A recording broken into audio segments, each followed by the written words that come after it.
Nos encontramos en las ruinas de Betsaida. Este lugar es el lugar de nacimiento de los apóstoles. De aquí era Pedro, Juan, y dice que también a Jacobo y Juan, los hijos de Zebedeo, también vivían aquí. Y fue en este lugar donde se llevó a cabo el milagro de la multiplicación de los peces y del pan. También es desde este pueblo donde se le vio a Yeshua caminando sobre el agua. Así que desde aquí vamos a grabar justamente las letras en rojo que aparecen en ese capítulo, donde se menciona la multiplicación del pan y los peces y cuando Yeshua caminó sobre las aguas, y vamos a ver todo el significado profético que tiene eso en esta región. Así que acompáñenme, estamos en el Valle del Jordán. Déjenme mostrarles el Valle del Jordán. Desde aquí se ve una vista, pueden ver por acá. Tengo aquí a mis asistentes que vienen siguiéndome. Vengan acá para que vean este valle, y desde acá se ve el mar de Galilea. Ahí se alcanza a ver, ahí al fondo, el mar de Galilea. Así que fue desde este punto donde Yeshua cruzó el mar y donde tuvo el encuentro con sus discípulos. Esa escena que tiene mucho significado profético que justamente estudiaremos el día de hoy. Así que vámonos rumbo a las ruinas de Betsaida. Esta palabra Betsaida, la palabra Betsaida significa, y a ver si al rato pueden entender por qué, la palabra Betsaida significa lugar de la pesca, lugar de pesca o casa de pesca. Entonces aquí tiene mucha relación con el milagro de alimentar a las multitudes. Así que vamos a continuar. Bueno, pues seguimos aquí en la aldea de Betsaida, en lo que son las ruinas de la antigua aldea de Betsaida, que según la profecía de Yeshua sería destruida debido a que no se arrepintió. A pesar de los múltiples milagros que llevó aquí a cabo Yeshua, no se arrepintió, y pues ahora lo que vemos es un montón de ruinas, y es desde este lugar que, como podemos ver, es un lugar alto, y ahí al fondo vemos el mar de Galilea. Es desde este lugar donde se llevaron a cabo los acontecimientos que estudiaremos en este capítulo. Es desde aquí donde vinieron las multitudes a seguirle, y es aquí donde él alimentó a las multitudes. Es aquí de donde era Pedro, su hermano Andrés. Es desde aquí donde Yeshua envió a sus discípulos a navegar en el mar de Galilea, a navegar, y donde él los alcanzó posteriormente caminando sobre el agua, y ellos le vieron y se asustaron pensando que era un fantasma, y Pedro le dijo que si era él, que quería ir a él, y es donde está a punto de hundirse y Yeshua lo saca del agua. Así que bueno, pues es en este lugar donde haremos la reflexión y el estudio de estos acontecimientos, también donde descubriremos el misterio de las dos casas de Israel, la casa de Judá, el pueblo judío, y las 10 tribus de Israel que están sembradas entre las naciones, y cómo lo que vamos a estudiar acerca de la alimentación de las multitudes está relacionada con el misterio de los judíos e Israel. Así vamos a titular los estudios que haremos a continuación: el misterio de los judíos e Israel, primera y segunda parte. Así que vamos a comenzar con nuestro estudio. Muy bien, pues el día de hoy tengo como audiencia, aparte de ustedes, tengo una audiencia en vivo aquí en Bethsaida y esto me da mucha alegría porque generalmente me voy con mi cámara yo solo y bueno, también tiene sus ventajas pasar un tiempo a solas, pero no hay nada como estar también compartiendo el momento con gente que es muy importante en mi vida, como lo son mis hijos que están aquí y unas amigas de mis hijos y de la familia, las hermanas Ashley, que están aquí en Bethsaida para el estudio del día de hoy, en el capítulo 15.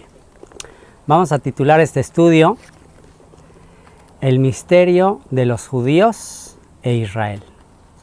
Así vamos a titular este estudio. El misterio de los judíos e Israel. Y vamos a comenzar ahí en el capítulo 15. Estamos en nuestro estudio verso por verso del nivel avanzado del Instituto Bíblico www.descubrelabiblia.org. El nivel avanzado se llama las letras en rojo, las letras rojas, que es una referencia a las letras que aparecen en algunas ediciones del Nuevo Testamento en rojo. Y nos vamos a enfocar en las palabras que están en rojo, que son las palabras de Yeshua, las palabras de Cristo en rojo. Dice ahí en el capítulo 14,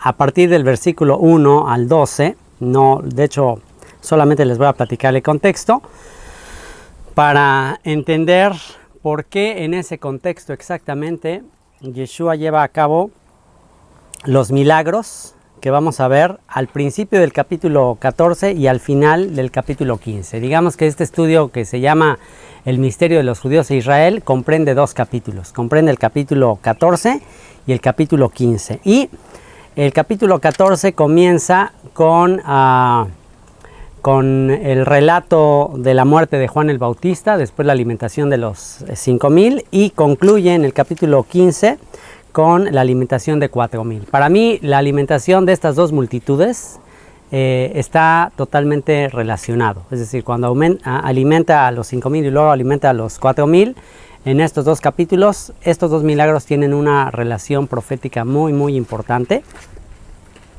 Y quiero que nos ubiquemos en el contexto de la época cuando lleva a cabo estos milagros. Y aparte de que nos vamos a transportar al contexto de lo que estaba pasando, aparte de eso nos vamos a transportar al contexto geográfico. Este es el contexto geográfico. Estamos en el lugar donde se llevó a cabo ese milagro. ¿Por qué es importante el milagro de la alimentación de las multitudes en este lugar que se llama Bethsaida? ¿Ustedes por qué creen? ¿Por qué en un lugar que se llama Bethsaida él alimenta a las multitudes? Pues la palabra Bethsaida, el nombre Bethsaida nos da la pista y nos dice por qué. ¿Qué dijimos que significa Bethsaida ahí en la introducción cuando entramos? Bethsaida significa Bet, que es Bet, casa o lugar. Bethsaida es casa o lugar de la pesca. Eso es lo que significa. Así que en este lugar, que significa lugar de la pesca, se va a llevar a cabo una multiplicación del pan, una multiplicación de los peces, y se van a recoger 12 cestas llenas para poder entender qué está pasando aquí, qué señal profética nos está dando Yeshua. Y como les decía, ese es el contexto geográfico. El contexto histórico es qué estaba sucediendo en ese momento, qué estaba pasando en esa época. En esa época, dice la primera parte del capítulo 14, del versículo 1 al 12, que Herodes mandó matar a Juan el Bautista. ¿Quién era Herodes? Herodes era el gobernador de esta región de Israel. Él era el gobernador y él fue el que mandó matar a Juan el Bautista. ¿Por qué? Pues ahí está el relato que dice que la hija de su esposa llamada Herodías danzó, y bueno, más bien no era su esposa, era la esposa del hermano que se la bajó, y luego la hija hizo una danza y un belly dance muy sugestivo, y pues le gustó mucho a Herodes, le dijo que le pidiera cualquier cosa, y ella le pidió en una charola la cabeza de Juan el Bautista. y le concedieron el deseo. Así que tenemos a este gobernante que está usurpando, podríamos decir que está usurpando el trono de Israel. ¿Por qué? Porque ¿quién era Herodes? Herodes era un descendiente, era un idumeo, era un edomita. ¿Descendiente de quién? ¿De quién descienden los idumeos, los edomitas? De Edom. ¿Quién era Edom? Esaú. O sea que Herodes era un descendiente de Esaú. Y conocen ustedes la historia de Esaú, alguien que despreció la primogenitura, y que a lo largo de la historia descendientes de Esaú estuvieron siempre en conflicto con los hijos de Israel. Cuando el pueblo de Israel salió de Egipto rumbo a la tierra prometida, hubo una guerra. Los descendientes de Saúl, llamados los amalecitas, le hicieron guerra a los israelitas. Y a partir de ahí Dios decretó que siempre estaría en guerra el pueblo de Israel con los amalecitas. Siempre había una guerra de generación en generación con los amalecitas. Y eso habla incluso hasta de los últimos tiempos. Es decir, que actualmente debe haber descendientes de Amalek en algún lugar. ¿Quiénes serán los descendientes de Amalek en este momento? Que de acuerdo a la profecía, al final de los tiempos serán juzgados. La profecía de Abdías tiene que ver con el juicio de Edom, el juicio de Esaú. Así que todavía nos espera una batalla final contra Amalek. Todavía Amalek, que ya en los últimos tiempos, por supuesto que va a ser una combinación de países, se va a tratar de destruir a la nación de Israel. En la época de Juan el Bautista, este descendiente de Esaú, falso converso, porque hubo épocas en que los descendientes de Esaú se convirtieron al judaísmo. Hubo épocas en que trataron de estar en paz con los judíos, pero era a nivel de traición, porque aquí Herodes pues supuestamente era converso al judaísmo, pero en realidad era alguien que estaba representando los intereses de Roma. Entonces fíjense qué curioso, un converso al judaísmo, descendiente de Esaú, confabulado con Roma, oprimiendo a los verdaderos israelitas y oprimiendo aquí a un verdadero profeta de Dios como Juan el Bautista. Entonces aquí esto está muy interesante porque podríamos decir que hay un paralelo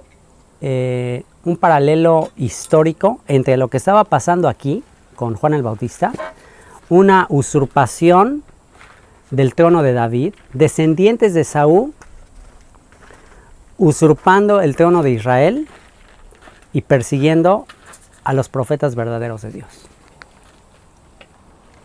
¿Será que esto se está repitiendo en nuestros días? ¿Será que una confabulación de naciones, o los que están gobernando esta nación de Israel actualmente, el territorio de Israel, será que tienen relación con Amalek, con Esaú? Bueno, hay algunos rabinos que dicen que los que están tratando de gobernar esta tierra, la tierra de Israel actualmente, en realidad son descendientes de Esaú. Eso es una teoría interesante y que tratan de imponer en esta tierra pues un gobierno como el de las naciones, y están usurpando el trono de David. Eso es una teoría bastante interesante. Y en ese contexto histórico, pues sucede lo que dice a continuación. Dice que le fueron a dar la noticia a Yeshua de que mataron a Juan. Y oyéndolo Yeshua, estamos ya en el verso 13, se apartó de allí en una barca a un lugar desierto y apartado. Y cuando la gente lo oyó y le siguió a pie desde las ciudades. O sea que Yeshua se entera, estaba en alguna región de aquí, se entera de lo que le hacen a Juan el Bautista, y él decide apartarse a una región solitaria, cerca de este lugar de Betsaida. Se aparta de ahí y dice que cuando la gente lo oyó, le siguió a pie desde las ciudades. Le siguió a pie de aquí, desde Betsaida, desde todas las aldeas que había alrededor, le siguen y pues van en busca de los milagros que le estaba haciendo. Y saliendo Yeshua vio una gran multitud y tuvo compasión de ellos y sanó a los que de ellos estaban enfermos. Cuando anochecía se acercaron a él sus discípulos diciendo: el lugar es desierto y la hora ya pasada, despide a la multitud para que vayan por las aldeas y compren de comer. Así que como ahorita que ya era tarde, ya nos venimos a comer aquí, ya hasta yo estoy comiendo y provecho. Ya se nos hizo tarde y los discípulos andan queriendo despedir a la multitud. ¿Cuántos discípulos había? ¿Cuántos discípulos tenía? 12 discípulos. 12 discípulos que querían estar a solas con Yeshua, querían estar a solas con su maestro. Vienen con él aquí y de repente ve que empiezan a venir las multitudes. Traten de imaginarse, esa es la parte que me encanta de estar acá. Cuando yo me vengo a solas, trato de imaginarme los pasajes bíblicos. Entonces ustedes traten de imaginarse la escena. Observen aquí el monte, el valle, el mar de Galilea. Imagínense a multitudes. Está hablando aquí de 5,000. Que 5,000 hombres sin contar mujeres y niños. O sea, échenle cuentas. 5,000, si contamos mujeres, bueno, pongamos que mitad y mitad. Otras 5,000 son 10,000. Generalmente siempre hay más mujeres que hombres, pero bueno, pongamos que había igual.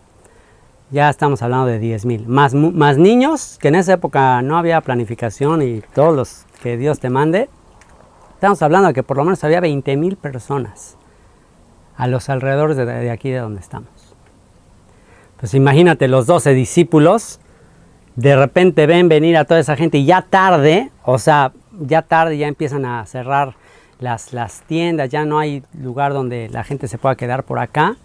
Entonces los discípulos empiezan a decir, oye, ya dile a la gente que se vaya a sus aldeas porque ¿qué van a hacer aquí? No hay ni dónde comer. Y Yeshua les dijo, no tienen necesidad de irse. Vamos a concentrarnos en las letras rojas. No tienen necesidad de irse. Dadles vosotros de comer. ¿Quién está llamado a alimentar a las multitudes que vienen de las aldeas del mar? El mar de Galilea representa las naciones. Entonces, vienen multitudes. ¿A quién representarán estas multitudes a las que los 12 discípulos tienen que alimentar? ¿A quién representará? Representa, y lo vamos a comprobar al final, representa a... No se los voy a decir, se los voy a decir al final. Al final se los voy a decir. Entonces vienen estas multitudes y quieren que los 12, y Yeshua les dice, ustedes les tienen que alimentar. ¿Qué fue lo que Yeshua les prometió a sus 12 discípulos por haberle seguido, por haberlo dejado todo y seguirle? ¿Qué les prometió? ¿Quién recuerda? Le preguntaron, cuando te sientes en tu reino, o sea, nosotros lo dejamos todo por seguirte, ¿cuál es la recompensa que vamos a tener? Yeshua les dijo que por haberlo dejado todo y seguirle, ellos iban a sentar sobre 12 tronos para juzgar a las 12 tribus de Israel. De manera que cuando se establezca el reinado de David, los 12 apóstoles, y bueno, hay uno ahí que fue descalificado, que fue Judas, y que en su lugar echaron suertes, y dice en el libro de los Hechos que la suerte cayó para un hombre llamado Matías, pero yo la verdad me inclino más a que ese 12º apóstol, me inclino más a que fue el apóstol Pablo, y que ahí los apóstoles se precipitaron al echar unos volados a ver quién sustituía a Judas. Esa es mi teoría. Ahí hagan sus apuestas. ¿Ustedes quién creen que será el 12º apóstol el que sustituya a Judas? Eso ya ustedes lo comprobarán cuando estemos ahí. Pero Yeshua les prometió a los 12 apóstoles que ellos iban a ser los que iban a juzgar a las 12 tribus de Israel. Y juzgar implica enseñar, instruir, alimentar cuando se establezca el reino. Y esas tribus de Israel, ¿de dónde iban a salir? Pues del mar de las naciones. Iban a venir de allá. Así que aquí, en este milagro, estamos viendo un anticipo del reino. Estamos viendo un ensayo de cuando los apóstoles estarán llamados por sus enseñanzas, por lo que vivieron con Yeshua, a instruir a todos los creyentes que salimos de entre las naciones. O sea que cuando se establezca el reino, nosotros vamos a ser instruidos por los apóstoles. ¿Qué les parecería? Ya no van a tener ahí a José Antonio Sánchez o a Joseph, ya no lo van a tener ahí a Pedro, van a tener a Pablo, van a tener a Juan, al discípulo amado, imagínense. Uy, ahí sí ya no nos lo vamos a complicar. Así que Yeshua les dice, no tienen necesidad de irse, dadle vosotros de comer. Y ellos dijeron, no tenemos aquí sino 5 panes y 2 peces. Y otra vez, cada detalle en la escritura es algo que tiene un significado. O sea, no nada más hay porque, bueno, había 5 panes y 2 peces. No, hay un profundo significado en cada detalle de las escrituras. ¿Qué representarán los 5 panes? Yeshua nos puede dar una pista de esto al decir, cuando le dijo a Satanás, no solo de pan vivirá el hombre, sino de toda palabra que sale de la boca de Dios.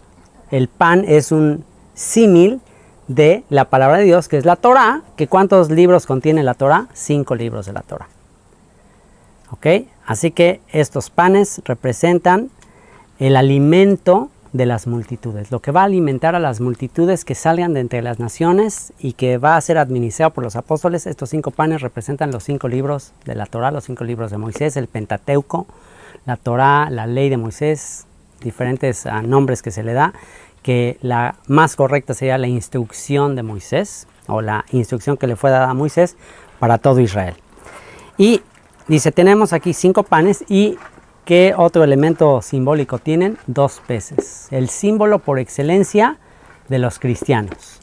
Cuando tú ves un coche que tiene un pececito, dices, este es de un cristiano. Entonces, los 2 peces, ¿qué representan los 2 peces? ¿Por qué el símbolo de los discípulos de la iglesia primitiva, el símbolo era un pez? Era la manera en que se identificaban, dibujando un pez en la arena. ¿Por qué? Pues por la profecía, por lo que Yeshua les dice que serían pescadores de hombres. A Pedro le dice que sería pescador de hombres. Pero ¿dónde podemos ver una conexión de que Israel son como peces? ¿En qué parte de la escritura, en qué parte de la Torá más específicamente, vemos que Israel se multiplicaría como los peces del mar? Bueno, en la Torá lo vemos en la bendición que hizo Jacob sobre Efraín y Manasés, que cuando los bendice cruzó los brazos, y si yo cruzo los brazos, aquí estoy mostrando en la pantalla, ¿qué se forma si yo cruzo los brazos? Se forma un pez, la figura de un pez, y la bendición que le hizo Jacob a los hijos de Yosef, que le nacieron en el exilio, cuando Yosef fue rechazado por sus hermanos, y los hijos que le nacen en el exilio, les profetiza Jacob que serán como los peces del mar, que se van a multiplicar. Entonces ahí está la profecía de que las tribus que descienden de Efraín muy específicamente, que es el primogénito, es sobre el que pone la primogenitura Jacob, los descendientes de Efraín se multiplicarán como los peces del mar. ¿Dónde vemos el cumplimiento de eso? Bueno, un descendiente de Efraín llamado Jeroboam es el que lleva a las tribus de Israel a la desobediencia, a la rebelión, y es lo que causa el exilio de las 10 tribus de Israel, y al ir al exilio y al ir a las naciones, se empiezan a mezclar entre las naciones y se convierte en una multitud incontable de peces, lo que se conoce como la plenitud de los gentiles. Melo agoim, ahora que ustedes ya aprendieron hebreo, melo agoim, del verbo lemalé, malé, llenar, malé, melo agoim, la plenitud de los gentiles. A ese término se refirió Pablo en su carta a los Romanos cuando habló de que el misterio de Israel era la plenitud de los gentiles. La plenitud de los gentiles, Israel, la semiente de Abraham, la semilla de Abraham, el esperma de Abraham, va a llenar toda la tierra. Así que cuando Jacob hace esa bendición y profetiza que los descendientes de Efraín se van a multiplicar, bueno, pues después lo vemos en los libros de los reyes, que un descendiente de Efraín llamado Jeroboam lleva a Israel a la desobediencia, y la desobediencia fue aún para bien. Aún la desobediencia de Israel trajo consecuencias positivas a la larga. ¿Cuál? Que Dios usa la desobediencia de Israel para llevarlos a las naciones, multiplicarlos, y ya que se multiplican, entonces lanza las redes y los va a traer de regreso. Y en Jeremías capítulo 16 se habla de un segundo éxodo, que el segundo éxodo ya no nada más va a ser de Egipto, sino el segundo éxodo será de todas las naciones. Y dice en Jeremías 16 que Dios va a enviar pescadores. Así que por algo ustedes vinieron a esta tierra de Israel. Por eso es muy importante que entiendan el misterio de los judíos de Israel, porque cuando regresen a los países donde por alguna razón muy específica e importante Dios nos hizo nacer, Dios no se equivocó al permitir que naciéramos en México, Dios no se equivocó, por algo nacimos en México, por algo la gente que me está viendo nació en en Estados Unidos, en Canadá, en Guatemala, en Venezuela. O sea, no fue un error haber nacido donde nacimos. Eso fue un plan específico de Dios. ¿Para qué?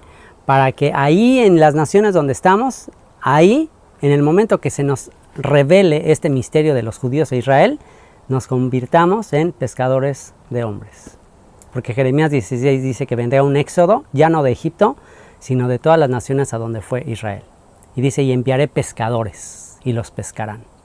Así que aquí estamos viendo en este milagro una señal profética, un milagro en relación con esto que ha de suceder. 5 panes, ¿con qué los vamos a pescar? Con los 5 panes. Tenemos que enseñar la Torá, la palabra de Dios a las multitudes. ¿Y quién va a llevar a cabo esta alimentación?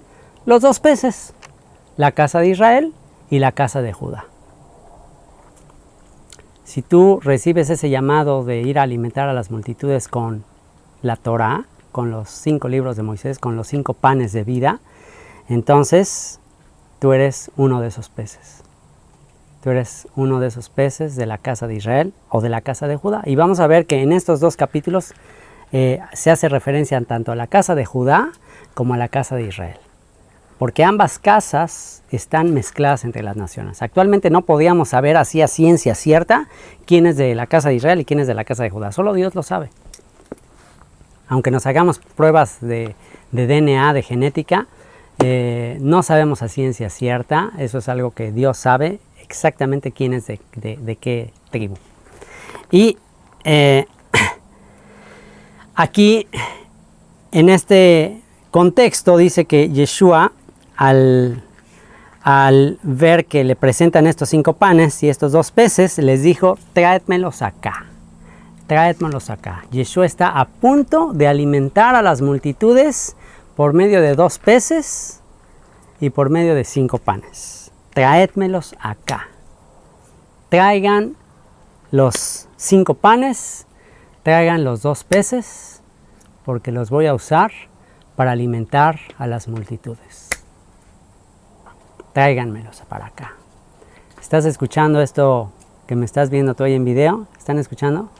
Tráeme a los 2 peces y tráeme los 5 panes, porque con esto voy a alimentar a las multitudes incontables. Entonces mandó a la gente recostarse sobre la hierba, y tomando los 5 panes y los 2 peces, y levantando los ojos al cielo, bendijo y partió y dio los panes a los discípulos y los discípulos a la multitud. Y no había yo checado este pequeño detalle. Si ustedes quieren, es un pequeño detalle insignificante, pero para mí no existe un detalle insignificante en las Escrituras. Hace que las multitudes se recuesten en la hierba. ¿Será que esto es un detalle insignificante? Multitudes recostados en la hierba. De acuerdo al profeta Isaías, el profeta Isaías usó el símil de la hierba. Dijo, ¿qué dijo acerca de la hierba? Isaías lo dijo y después Pedro lo repite. Exactamente.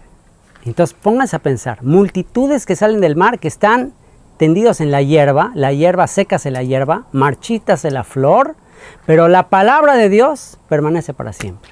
Entonces tienes aquí un montón de gente como hierba. Y eso dijo el profeta Isaías, todos ustedes son como hierba. Así la hierba se seca, pero la palabra de Dios permanece para siempre. Y el apóstol Pedro fue más allá al decir, y esta es la palabra que por el Evangelio os ha sido anunciada. O sea que Pedro todavía especifica más que lo que va a hacer que tú y yo dejemos de ser como hierba y permanezcamos para siempre es la palabra de Dios que vive y permanece para siempre, que es la Torá, y esa es la Torá que fue anunciada por medio del Evangelio. O sea que el Evangelio es la proclamación de la Torá a las naciones. Eso es el Evangelio. Si no se está predicando la Torá a las naciones, entonces eso no es un falso evangelio. Ese es otro evangelio diferente del que habla Pablo en su carta a los Gálatas. Así que se recuesta la gente sobre la hierba, y tomando los 5 panes y los 2 peces, y levantando los ojos al cielo, bendijo y partió y dio los panes a los discípulos y los discípulos a la multitud. Y comieron todos y se saciaron y recogieron lo que sobró de los pedazos, 12 cestas llenas. A ver si ahora sí ustedes pueden responder la pregunta que les hice. de estas multitudes a quién representan. Si lo que sobró, se alimentaron todas las multitudes, se saciaron y todavía quedaron sobras. Y de las sobras llenaron, ¿cuántas canastas? 12 cestas llenas. 12 cestas llenas de lo que sobró de la alimentación a las multitudes. O sea que estas multitudes, ¿a quién representarán? A las 12 tribus de Israel. Ahí están las 12 tribus de Israel. Y los que comieron fueron como 5,000 hombres, sin contar las mujeres y los niños. ¿De dónde vienen los niños? De las mujeres. O sea, 5,000 hombres, pero mujeres y niños son incontables. Entonces ahí se cumple la profecía dada a Abraham: tu descendencia será incontable como las estrellas en multitud.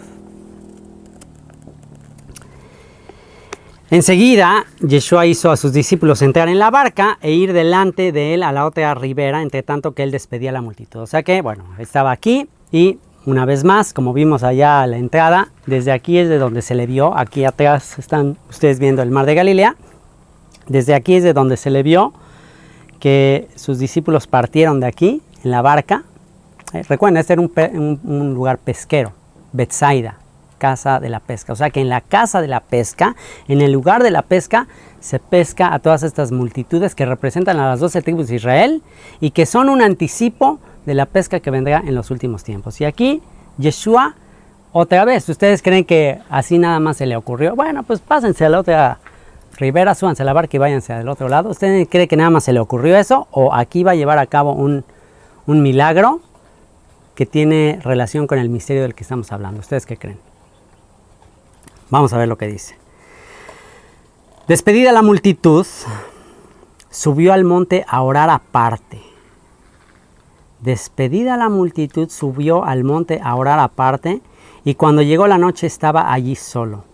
Y ya la barca estaba en medio del mar, azotada por las olas, porque el viento era contrario. Mas a la cuarta vigilia de la noche, esto es alrededor entre las 3 de la mañana y las 6 de la mañana, Yeshua vino a ellos andando sobre el mar. O sea, imagínense, entre las 3 y las 6 de la mañana andan ellos, él los está observando y van en la barca. Desde aquí se pueden observar barcos que pasan por ahí y ve que van ahí como a la mitad, y en eso Yeshua empieza a caminar sobre el agua. Y los discípulos, viéndole andar sobre el mar, se turbaron diciendo: un fantasma, y dieron voces de miedo. Así que despide la multitud, pero manda primero a sus discípulos y luego él se queda a orar. ¿Qué habrá orado? ¿Qué habrá orado Yeshua después de la alimentación de esta multitud? ¿Ustedes qué creen que habrá orado? Y luego manda a sus discípulos, y los discípulos están en plena tempestad y ahí Yeshua los está observando nada más, como están ahí en medio del mar, y él los está observando y está orando. ¿Ustedes qué creen que estará orando él en ese momento? ¿Qué se imaginan? ¿Cuál será la razón o sea, específicamente, cuál será el tema de su oración? Mientras él está viendo a sus discípulos ahí en el mar y él va a ir a caminar sobre las aguas. Que los proteja. Exactamente. Está orando por protección para ellos. Está orando porque no sean hundidos en el mar. ¿Por qué? Porque estos 12, pónganse a pensar, una barca y 12 en el mar, ¿qué representa el mar? Las naciones. Está orando por las 12 tribus de Israel, el hijo de David, orando por las 12 tribus de Israel, representadas en estos apóstoles, que no fueran absorbidas por el mar de las naciones. Orando por Israel. Y no nada más ora, porque es muy fácil orar y quedarte viendo allá de lejitos y ay, Señor, ay, bendícelos. Una cosa es eso y otra cosa es ir con ellos. Y aquí yo estoy con ustedes todos los días hasta el fin del mundo, y eso es una promesa que él hizo. Así que en ese momento que los ve que están allá, él empieza a caminar y él camina sobre las aguas. Y dice que viéndolo los discípulos andar sobre el mar, se turbaron diciendo, y esta cuarta vigilia es la última vigilia. ¿Okay? En aquella época era una manera de contar de que separaban la noche en 4 vigilias. La primera vigilia de las 6 a las 9 la segunda vigilia de las 9 a las 12, la tercera vigilia de las 12 a las 3 y la cuarta vigilia de las 3 a las 6 de la mañana. O sea, ya era justo antes del amanecer. Esto representa el momento antes de que ya amanece y como que inicia el reino. Es un periodo simbólico eso, de que antes de iniciar el reino, Yeshua es cuando se encuentra con sus discípulos, que ya a esas alturas dice que, fíjense lo que dice, a esas alturas de la noche ya no lo reconocían. Ya había pasado un tiempo, pero ¿ustedes creen que habrá algo aquí simbólico que lo confunden con un fantasma? Los 12 discípulos en ese momento lo ven y dice que lo confunden con un fantasma. ¿Habrá algún significado aquí en esto? Bueno, ¿cómo ven actualmente? ¿Cómo se ve actualmente? ¿Qué descripción o actualmente lo que queda, el remanente de Israel, cómo ve a Yeshua? Pues hay una confusión en cuanto a lo que es Yeshua, el personaje de Yeshua. Hay una confusión, o sea, no hay una absoluta certeza, hay mucha polémica y controversia de cómo era y cómo en realidad cuál era exactamente su apariencia. O sea, hay una subjetividad en muchos sentidos acerca de Yeshua. Y aquí, pues, si lo pudiéramos transportar simbólicamente a que sus discípulos están ya entre las naciones, pues ya no lo distinguen correctamente, ya no lo distinguen. Y se me hace muy interesante que Pedro dijo, Señor, si eres tú, manda que yo vaya a ti sobre las aguas. Y él dijo, ven. Y aquí nos enfocamos a otras letras rojas, ven. Y descendiendo Pedro de la barca andaba sobre las aguas para ir a Yeshua, pero al ver el fuerte viento tuvo miedo y comenzando a hundirse dio voces diciendo, Señor, sálvame. Y aquí me llama mucho la atención que fue específicamente Pedro. O sea, para mí hasta esto tiene una relación con lo que se ha hecho del personaje de Pedro en la actualidad. Porque en la actualidad, de acuerdo a la tradición, Pedro ¿a quién representa actualmente? ¿O quién representa supuestamente al apóstol Pedro? La Iglesia Católica, el Papa. El Papa supuestamente representa a Pedro. Y aquí Pedro no reconoce correctamente a Yeshua, no lo reconoce, no lo identifica bien, pero dice, pero si eres tú, quiero ir a ti. Un anhelo de ir a él. Pero en el momento que está yendo rumbo a él, empieza a hundirse. ¿Habrá aquí una conexión profética en lo que se haría de Pedro y este acontecimiento que pasa aquí? ¿Qué pasó con... Podríamos decir que el actual representante de Pedro, el que se dice que es representante de Pedro y la iglesia en sí, podríamos decir que está sobre las aguas, sobre las naciones, o está sumergida en la filosofía y en la religión de las naciones. ¿Qué podríamos decir? Que se sumergió, que se asimiló entre las naciones, que en realidad la iglesia tomó la forma de las naciones, se hundió prácticamente, se hundió, se hizo similar a las naciones. Y si no es por la gracia y la misericordia de Yeshua en la cuarta vigilia, en los últimos tiempos, que agarra de ahí a el que desde la tradición representa a Pedro, podríamos ver en este acontecimiento a la cristiandad entera. Aquí podríamos pensar en la Iglesia Católica, pero yo aquí no nada más veo a la Iglesia Católica. Yo aquí veo también a lo que surge de la Iglesia Católica en el siglo XVII. ¿Y qué surge de la Iglesia Católica después? La Iglesia Protestante. Toda la cristiandad entera yo la veo aquí sumergida en el mundo. Anoche me mandaron un mensajito, un amigo muy querido que se llama Luis Chising me mandó un mensajito de un comentario que hace un cantante cristiano muy famoso llamado Jesús Adrián Romero. En Facebook publicó como una especie de exhortación, Jesús Adrián Romero, hablando de que él ve con tristeza lo que está pasando en la iglesia cristiana, diciendo que está llena de división, de sectarismo, creyendo en un montón de doctrinas bien raras, y que con todo el sectarismo y toda la división que hay en la iglesia cristiana, dice que él duda que realmente ya se pueda tener un impacto con la gente que no cree. Y dice, estas palabras se me quedaron muy grabadas, y dice, creo que necesitamos una segunda reforma. La iglesia necesita reformarse otra vez.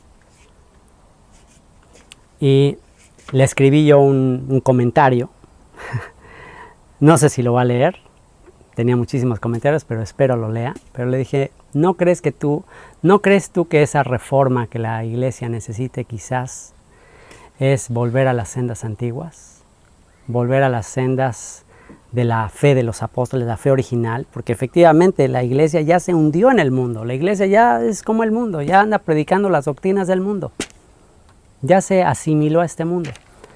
Y bueno, pues le dejé ahí dentro de los comentarios, le dije, bueno, pues te dejo una página web, www.descubrelalabiblia.org. En alguna ocasión que fuimos a un concierto de él, personalmente le dimos un CD de Gálatas y le dije, un día yo te di un CD, pero seguramente has de recibir miles de CDs y quizás ni lo viste, pero pues aquí te dejo una página, chécala, a lo mejor en esta página está el tema de la reforma de la que tú estás hablando. A lo mejor estamos en el mismo sentir y ambos queremos una reforma.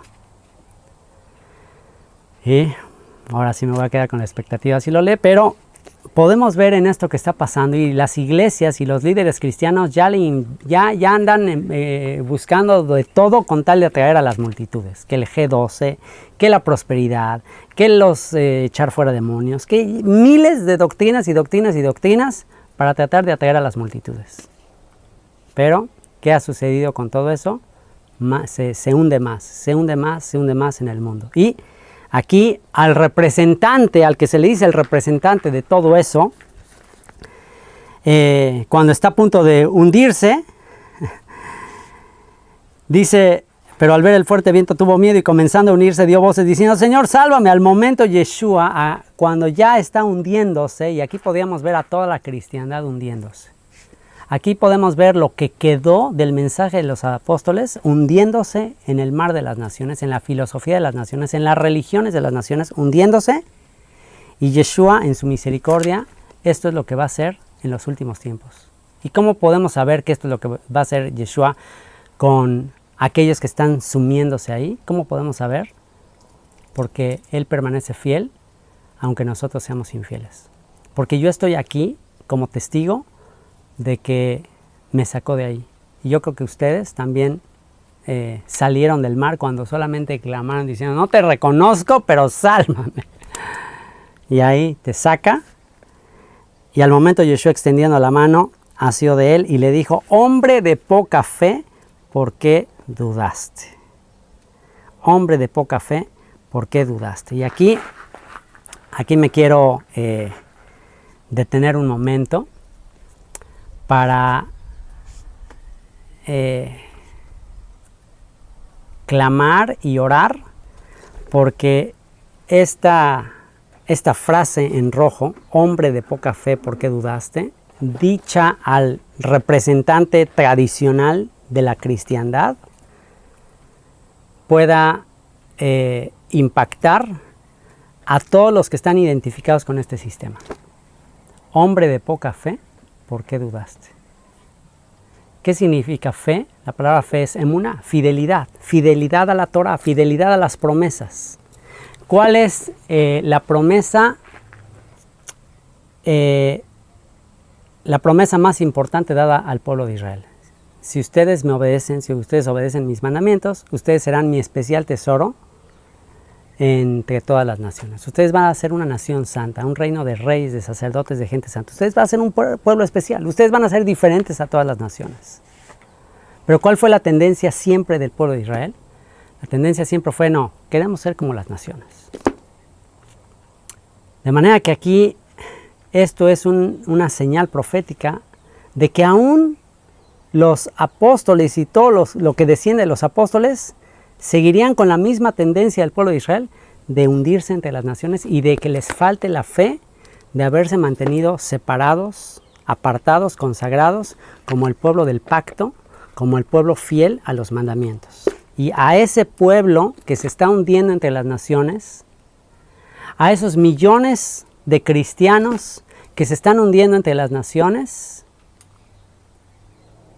que nos estamos asimilando entre las naciones, que nos hemos asimilado entre las naciones, a esos Yeshua en su misericordia nos saca de ahí y nos dice: hombres, mujeres de poca fe, ¿por qué dudaron?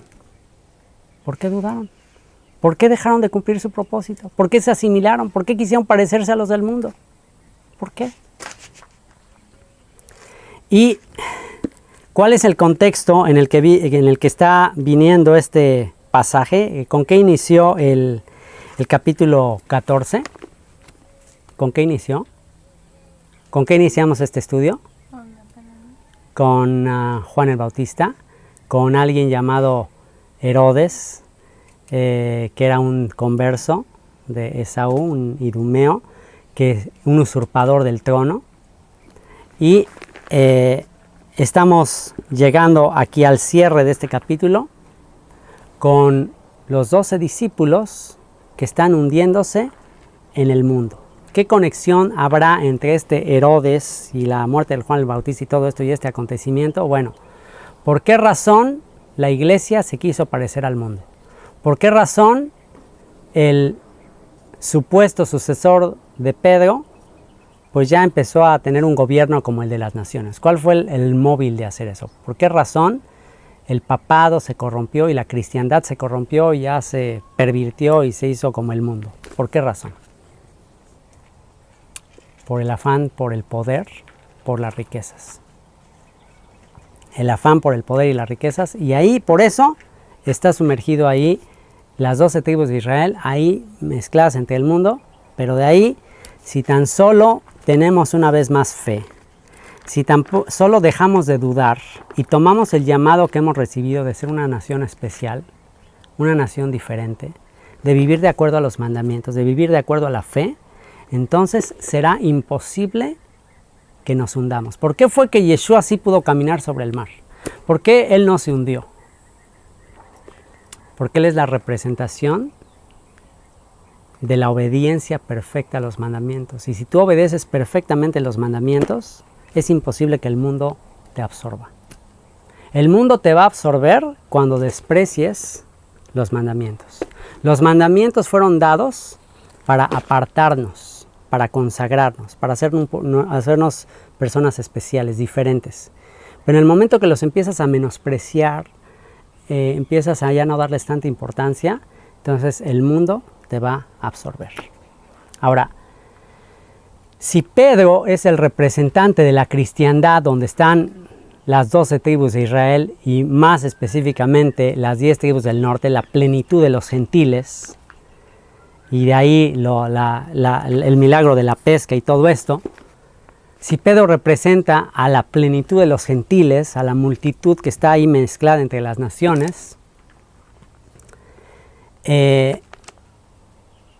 ¿dónde se encontrará o cuál será la situación más específica de la casa de Judá? ¿Cuál será la situación de la casa de Judá? Bueno, también para la casa de Judá hay un pasaje con el que vamos a terminar, que está en el capítulo 15, a partir del versículo 1, dice: entonces se acercaron a Yeshua ciertos escribas y fariseos de Jerusalén, diciendo: ¿por qué tus discípulos quebrantan la tradición de los ancianos? ¿Por qué no se lavan las manos cuando comen pan? Entonces, por un lado, están las tribus de Israel mezcladas en el cristianismo, hundidas en el mundo, pareciéndose a las naciones, y por otro lado está la casa de Judá, identificados con Jerusalén. ¿Y qué está haciendo la casa de Judá mientras los cristianos, la casa de Israel, están hundiéndose, que dudaron, dejaron la fe? ¿Qué está pasando con la casa de Judá? ¿Creen que la casa de Judá se comportó de manera diferente? Vamos a ver. Entonces se acercaron a Yeshua ciertos escribas y fariseos de Jerusalén, diciendo: ¿por qué tus discípulos quebrantan la tradición de los ancianos? ¿Por qué no se lavan las manos cuando comen pan? ¿Qué está haciendo Judá mientras el Efraín, mientras las tribus de Israel están mezcladas entre las naciones en el cristianismo, asimilándose entre las naciones. ¿Qué está haciendo la casa de Judá? Están haciendo énfasis en las tradiciones.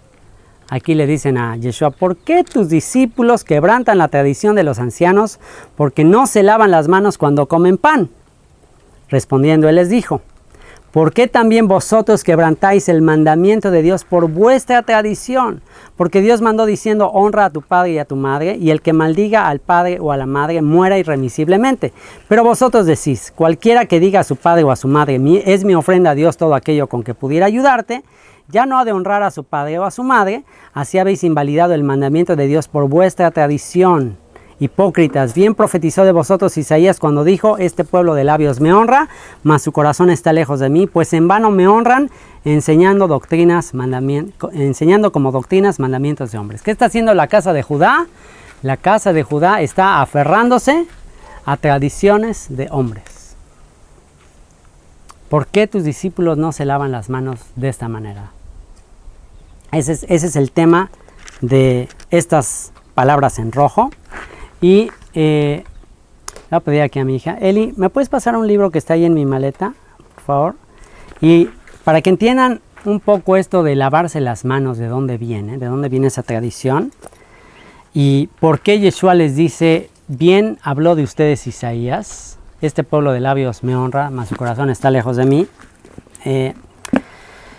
Aquí Yeshua les menciona una de los errores que está cometiendo la casa de Judá. ¿Cuál es el error de la casa de Judá? El error de la casa de Judá es que le empiezan a dar más importancia a sus tradiciones que a la palabra de Dios. ¿Cuál es el error de la casa de Israel entre las naciones? Que le dan más importancia al mundo y a la prosperidad y al reventón y a ser como los demás del mundo para tener una vida plena. O sea, la casa de Israel está queriendo ser como el mundo y la casa de Judá está queriendo ser tan diferente al mundo que está añadiendo una cantidad de mandamientos para hacerse totalmente separados al mundo, para ser totalmente diferentes. Ellos están yendo al otro extremo. Y aquí le dicen, ¿por qué no se lavan las manos cuando comen pan? ¿Por qué se escandalizan tanto de esto? Bueno, tengo aquí, y esto es para que puedan entender mejor esto que le están preguntando, un libro que se llama Shulchan Aruch. Este es un libro muy importante en la tradición judía, que es una recopilación de las leyes prácticas según la tradición sefardí. Es un libro que fue compilado por un rabino llamado Yosef Karo, pues hace alrededor de 1000 años, hace muchísimo tiempo. Y él lo que hizo en este libro, este es un rabino de España, él lo que hizo en este libro hizo como un resumen de todas las leyes y tradiciones y costumbres con las que debe vivir todo judío. Todo aquel que sigue la fe judía debe seguir este conjunto de costumbres, de observancias de la Torah. Esta es la manera de observar o de vivir de una manera judía. Y aquí en este libro, para que no tengas que ir a buscar entre volúmenes y volúmenes y volúmenes de libros de tradición oral, pues él en un libro hizo todo el resumen. Y en este libro es como si tuvieras el manual de cómo vivir. Desde que te levantas hasta que te duermes, qué hacer. Y desde que naces hasta que mueres, cómo vivir como judío. Y aquí hay una referencia a este tema del lavado de manos, que se llama Netilat Yadayim en hebreo. Y fíjense lo que dice.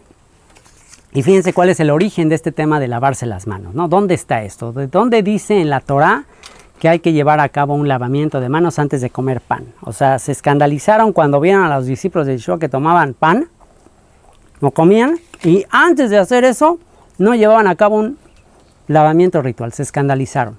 ¿Ok? ¿Perdón? Estaban sucias. Pero no tanto se escandalizaron porque estaban sucias. El tema no es que estuvieran sucias. El tema está aquí. Fíjense. Y les voy a empezar a leer aquí. Dice Netilat Yadayim para la comida. O sea, lavamiento de manos para comer. Dice, antes de comer pan, hay que proceder al lavado ritual de manos llamado Netilat Yadayim. Netilat, lavamiento, yadaim, manos. No se trata de una medida de higiene, ¿se dan cuenta? No se trata de higiene, no es por higiene. Dice, sino de una importante ley de purificación espiritual. Te lavas las manos para purificarte espiritualmente, según lo que dice aquí. Que se impone aun si se lavó uno anteriormente las manos con jabón. O sea, aunque te hayas lavado las manos con jabón y estén perfectamente limpias, de todos modos tienes que hacer Netilat Yadayim, porque de acuerdo a esta costumbre, es por una cuestión espiritual que te vas a lavar las manos. Dice, este acto tiene una explicación muy profunda y efectuándolo según las reglas prescritas, atrae una gran kedushá. O sea, si lo haces adecuadamente, vas a tener kedushá. Kedushá es santidad. Vas a ser una persona santa si te lavas bien las manos. Y una gran verajá. Vas a también tener una gran bendición. El desprecio a esta ley es considerado como una grave ofensa a la Torá. ¿Se dan cuenta? El desprecio a esta ley es considerado como una grave ofensa a la Torá, al texto escrito. Pero aquí uno se preguntaría, ¿a la Torá? O sea, ¿en qué parte ofendo a la Torá si no me lavo las manos de esta manera? Bueno, hay toda una explicación de por qué se da. Y bueno, dice, la obligación de Netilat Yadayim incumbe a todos, hombres y mujeres. Toda persona sinceramente religiosa debe cuidar que todos los miembros de su familia apliquen escrupulosamente este precepto y que se acostumbren a él desde pequeño. Y estamos hablando de las leyes tradicionales sobre Netilat Yadayim o el lavamiento de manos, del cual le están reclamando a Yeshua que sus discípulos no se lavaban conforme a la tradición de los ancianos. Estamos leyendo de este libro de leyes prácticas de cómo cumplir leyes judías, el porqué de lavarse las manos de esta manera, y ya vimos por qué. Ya vimos aquí que dice que se lleva a cabo una grave ofensa a la Torá si no se hace un lavamiento de manos, ya que, ¿qué es lo que vimos? ¿Qué es lo que atrae? ¿Qué es lo que trae el lavamiento de manos de manera correcta? ¿Qué es lo que vimos que dice? Que te va a traer santidad. Ahora, ¿ustedes qué piensan, jóvenes? Los que me están escuchando, ¿ustedes qué piensan? ¿Ustedes creen que lavarte las manos de una manera ceremonial te puede traer santidad espiritual? Bueno, considérenlo. Y vamos a ver de dónde viene ese concepto de santidad. Bueno, lo primero que tiene que hacer todo judío, de acuerdo a la tradición oral, una vez más, al despertarse por la mañana, es a hacer Netilat Yadayim. También en la mañana, al despertarse, no nada más antes de comer, sino al despertarse, se tiene que hacer un lavamiento de manos. Y les voy a leer lo que dice este libro del que les estoy hablando con respecto al lavado de manos en la mañana. Y fíjense por qué dice. Fíjense por qué dice que hay que hacer el lavamiento de manos por la mañana. Dice, como resultado del sueño nocturno, que se aparenta en algo a la muerte, o se parece a la muerte, como que el sueño se parece a la muerte, un espíritu de impureza, Ruach Tumá, reside sobre las manos y solo se despega de ellas por medio de su lavado del modo prescrito. Estas nociones, aunque muy complejas, se prestan, sin embargo, a la simplificación siguiente. Y bueno, pues aquí se te da toda una explicación de por qué necesitas tener pureza en las manos, ¿ok? Fíjense lo que dice aquí. Dice, durante el sueño nocturno, el hombre que vive en estado de no creación espiritual es forzosamente invadido por el Ruach Tumá, un espíritu de impureza. Apenas se despierta y se prepara a actuar de nuevo, el Ruach Tumá le abandona, pero se apega, sin embargo, todavía en las manos. Como que un espíritu de impureza en la noche, cuando estás dormido, viene sobre ti y en la mañana te despiertas y como que se va, pero todavía se queda un poco en las manos. Y entonces dice, se apega todavía en las manos, puesto que las manos simbolizan la fuerza de ejecución de la acción, la cual no existía durante la noche. Solo el lavado de manos, Netilat Yadayim, efectuado exactamente del modo prescrito, tiene el poder de hacer desaparecer esa impureza. ¿Qué opinan? Bueno, esto es lo que está escrito aquí, ¿ok? Con esto podemos entender la razón por la cual se escandalizaron con Yeshua de que sus discípulos no estaban llevando a cabo esta costumbre, que muy probablemente esta costumbre data de tiempos de Babilonia, de cómo fueron llevados a Babilonia, que aunque hay bases en la Torah que habla acerca de los lavamientos, pero es un poco diferente porque en el caso de los lavamientos que hacían los sacerdotes, estos lavamientos se llevaban a cabo después de los sacrificios que se hacían, se lavaban las manos, etc. Pero aquí está hablando de otra cosa, el lavamiento antes de comer. Y se consideró tan importante hacer el lavamiento de manos que se llegó a decir de que si tú no te lavas correctamente las manos, que es lo que dice, pues entonces un espíritu de impureza reside sobre ti. Entonces eso es lo que le están cuestionando a Yeshua. Entonces vamos a ver de qué manera les contesta Yeshua. Dice, respondiendo él les dijo, ¿por qué también vosotros quebrantáis el mandamiento de Dios por vuestra tradición? Aquí le está diciendo, ustedes están poniendo por encima de la ley, están poniendo por encima de lo que está escrito su tradición. Y les da un ejemplo de eso. ¿Qué ejemplo les da? El ejemplo de la honra a tu padre y a tu madre. Dice, está escrito, honra a tu padre y a tu madre, y el que maldiga al padre o a la madre muere irremisiblemente. Bueno, hay dos mandamientos en relación a los papás en la Torah. Un mandamiento positivo y un mandamiento negativo. ¿Cuál es el mandamiento positivo?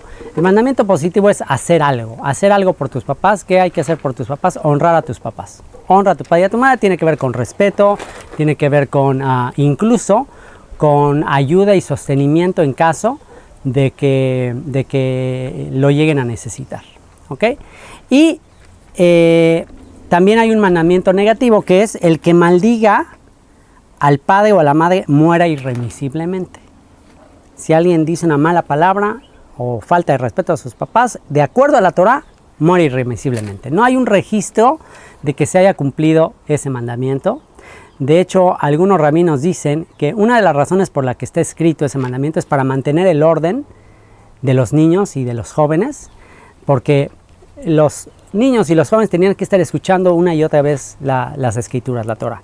Entonces, si un niño o un joven escuchaba de parte de los líderes de la comunidad, el que maldiga a su padre y a su madre, lo apedreamos, lo matamos entre todos, era como para que los jóvenes dijeran, ay, en la Torah esto está grueso, o sea, la ley está gruesa, cuidadito con faltarle el respeto a los papás.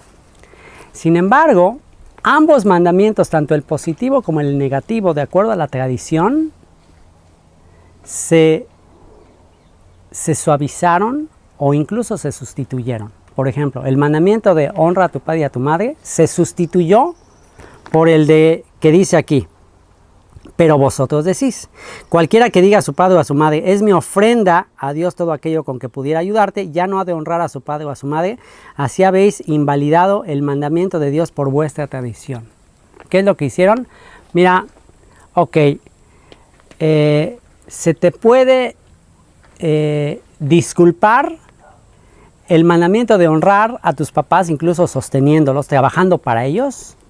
Si tú vienes a trabajar al templo, una persona que se dedicaba al templo, iba a trabajar al templo, de acuerdo a la tradición de estos líderes, decían, bueno, tú ya estás exento de cumplir el mandamiento de honrar a tus papás, porque pues ya estás sirviendo en el templo. Esto sería el equivalente actualmente a que te digan, ¿sabes qué? Mira, tus papás te necesitan, pero déjalos, abandónalos y tú ve y sigue el ministerio. Al fin que ya con eso está por encima de honrar a los papás. Entonces, pues a ese grado se llegó. El mandamiento de maldecir, de no maldecir a los papás, también se suavizó diciendo, si alguien maldice a su padre o a su madre, traiga una ofrenda y ya con eso quitamos la ofensa. Entonces, ahí estuvo muy grave lo que hicieron porque pusieron por encima una tradición de lo que está escrito en la Torah. Por eso, Yeshua les dice, hipócritas, bien profetizó de vosotros Isaías cuando dijo, este pueblo de labios me honra, mas su corazón está lejos de mí, pues en vano me honran enseñando como doctrinas mandamientos de hombres. Y llamando así a la multitud les dijo, oíd y entended, no lo que entra en la boca contamina al hombre, mas lo que sale de la boca esto contamina al hombre. Así de simple. Aquí ya Yeshua aclara lo que leemos en este libro. Entonces, una de dos. O seguimos lo que dice en este libro, que dice que vas a tener santidad si te lavas las manos y que te vas a evitar de que entre impureza. O lo que aquí dice Yeshua, diciendo no, la impureza, la maldad, la contaminación no entra de afuera, la impureza sale del corazón. Aquí es lo que dice Yeshua. No lo que entra en la boca contamina al hombre, mas lo que sale de la boca, esto contamina al hombre. Entonces, acercándose sus discípulos, le dijeron, ¿sabes que los fariseos se ofendieron cuando oyeron esta palabra? O sea, se ofendió, ya les dijo, ¿saben qué? No es por sus cosas rituales que hagan que ustedes van a ser más santos, es por lo que ustedes tienen en el interior. Entonces se ofendieron, llegan los discípulos con Yeshua y le dicen, oye, se ofendieron. ¿Y qué les dice Yeshua? Toda planta que no plantó mi Padre Celestial será desarraigada. Dejadlos.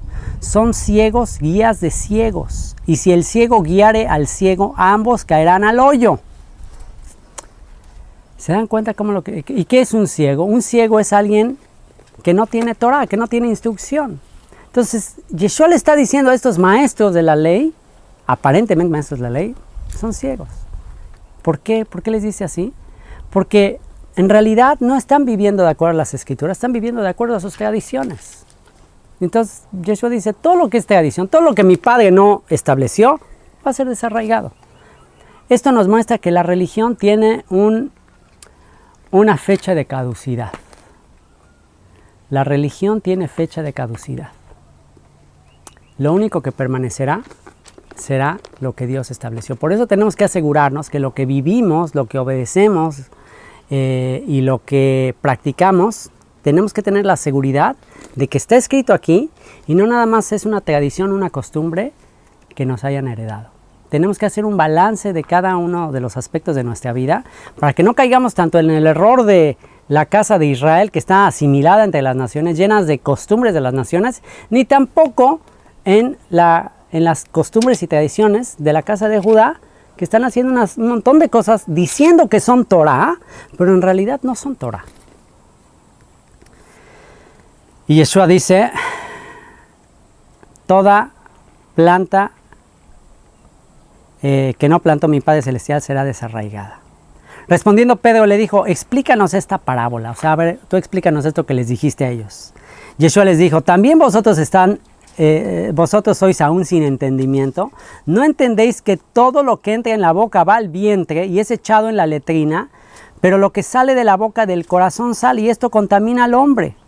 Porque del corazón salen los malos pensamientos, los homicidios, los adulterios, las fornicaciones, los hurtos, los falsos testimonios, las blasfemias. Estas cosas son las que contaminan al hombre, pero el comer con las manos sin lavar no contamina al hombre. Y esto es muy importante, el último versículo. Comer con las manos sin lavar no contamina al hombre. Es muy importante ver ese versículo. ¿Por qué? Porque este es uno de los textos que utilizan los cristianos para decir, ya puedes comer de todo. Ya puedes comer ratas, puedes comer cucarachas, puedes comer serpientes, cocodrilos, lo que se te dé la gana, porque lo que entra no es lo que contamina. Pero recordemos el contexto. Yeshua no está hablando de comida, Yeshua está hablando de lavamiento de manos, de esta ceremonia ritual de lavarse las manos. Ahora, aquí viene un principio muy importante y es las leyes dietéticas de la comida, lo que podemos comer y no podemos comer, no fueron dadas con un propósito de espiritualidad o santidad. Puede ser que una persona siga perfectamente las leyes del Levítico y no coma puerco y no coma mariscos y sigue una dieta super kosher y sea más carnal y más viva más de acuerdo al mundo que una persona que come de todo y es una persona más apegada a lo que está escrito. Entonces, las leyes dietéticas no fueron dadas con el propósito de que seas una mejor persona, porque aquí mismo dice, lo que entra se va a la letrina, se va al drenaje. Aún la comida super pura que comiste se va a la letrina. Tiene otro propósito, de hecho ni siquiera está escrito exactamente por qué. Yo creo, deduzco, algunos otros comentaristas deducen lo mismo, que además de por razones de salud, que se nos dice qué comer y no comer, además de por razones de salud, también se dieron ciertas leyes dietéticas por razón de no tener mezcla, convivencia con gentes que se comen de todo. Esa es una razón. Y otra razón, para ejercer uno de los aspectos muy importantes que tenemos que desarrollar, que es el dominio propio. Dominio propio. El que todo lo que hagamos siempre tengamos el control de, aunque aún en la comida, aún en algo tan cotidiano que hacemos todos los días, estemos pensando en todo momento en Dios. Que aún aquello que vamos a comer, aunque te mueras de hambre y hay algo que es prohibido, así como Daniel. Imagina los manjares que le ponían a Daniel a sus amigos, pero dijeron, no nos vamos a contaminar con esa comida. ¿Ok? Entonces, ¿ustedes creen que en ese momento estaban ejerciendo el dominio propio? Estaban poniendo por encima de su hambre su deseo de agradar a Dios. Entonces, las leyes dietéticas no necesariamente tienen que ver con un aspecto de espiritualidad, de que bueno, ya eres un ser más espiritual o más santo. Simplemente tienen que ver con aspectos que tenemos que mejorar en nuestro carácter, como el dominio propio. ¿Ok? Pero, ¿cuál es el problema? Pues como en todo se le van agregando mandamientos y mandamientos y mandamientos, hasta que aquí los líderes de Judá en esta época ya habían agregado una serie de mandamientos como este de lavamiento ritual. Entonces, en resumen, y con esto vamos a terminar. Con esto vamos a terminar esta sección, aunque viene una sección muy importante del capítulo, que es la famosa, el famoso milagro o la respuesta que Yeshua le da a una mujer cananea. ¿Por qué Yeshua le da esa respuesta tan fuerte, tan poco amable aparentemente, a la mujer cananea que está al final del capítulo? ¿Por qué? ¿Por qué le responde así? No se pierdan nuestro siguiente estudio. Eso lo veremos en el siguiente estudio de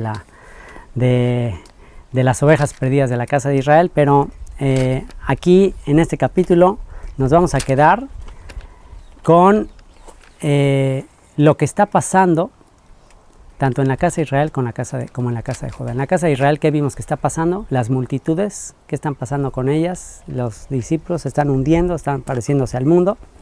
¿Y qué está pasando con la casa de Judá?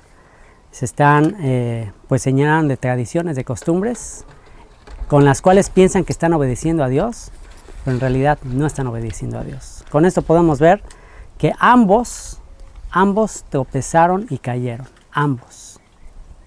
Pero Dios, que es rico en misericordia, va a ir por la oveja perdida. En este contexto de las tribus que están asimiladas, unas en su flexibilidad, unos en su gracia y otros en su rigidez. Ambos están, unos del lado izquierdo y otros del lado derecho, pero ambos están perdidos. Y en este ámbito y en este contexto de confusión y de rebelión de la palabra escrita, Yeshua se va por una oveja descarriada, por una oveja perdida, que ¿qué es lo único que necesita para ser parte del reino? Hacer lo que veremos en el siguiente episodio de la mujer cananea. Así que bueno, pues vamos a orar y con esto cerramos este estudio. Señor, te damos muchas gracias por tu palabra, gracias por estos misterios que nos revelas, la relación que tienen con los tiempos en los que vivimos. Te doy gracias por la vida de mis hijos, de nuestras amigas que están aquí, de la familia Ashley. Gracias por permitirnos compartir con ellas este tiempo y con todos los que van a ver este video. Te ruego que nos saques del mar de las naciones y que nos saques de ese mundo de costumbres y de tradiciones en las que pensamos estar sirviéndote y en realidad solo estamos siguiendo mandamientos y doctrinas de hombres. Te lo rogamos en el nombre de Yeshua. Amén.